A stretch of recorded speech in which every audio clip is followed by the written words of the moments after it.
Bienvenue pour cette émission de Déclencheur. La photo, comme vous ne l'avez jamais entendu. On approche de la saison des feux d'artifice et une question revient tous les ans, comment les photographier? En fait, c'est très simple. Il suffit d'une vue dégagée, d'un trépied et d'un appareil photo, bien entendu. Si possible, repérez les lieux. Cherchez une vue bien dégagée vers le feu d'artifice. Ça signifie souvent qu'il faut arriver tôt pour être là avant la foule ou avoir des amis dont la fenêtre est bien orientée. Ensuite, il vous faut un trépied. L'explosion d'une fusée, ça dure plusieurs secondes. Donc la photo, il faut la prendre sur plusieurs secondes. C'est impossible à main levée.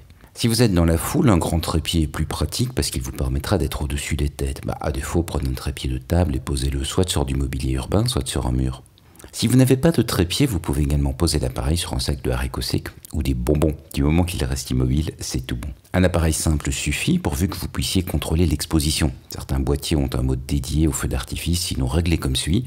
Sensibilité minimale, c'est-à-dire 50 ou 100 ISO selon votre boîtier. Une ouverture assez fermée, 8 ou 16. Un temps d'exposition long, 2 secondes, 4 secondes, voire plus. Si vous avez une télécommande, ça peut être pratique, mais ce n'est pas indispensable. Dernier réglage, la mise au point sur l'infini, ou sur l'hyperfocale pour faire sérieux.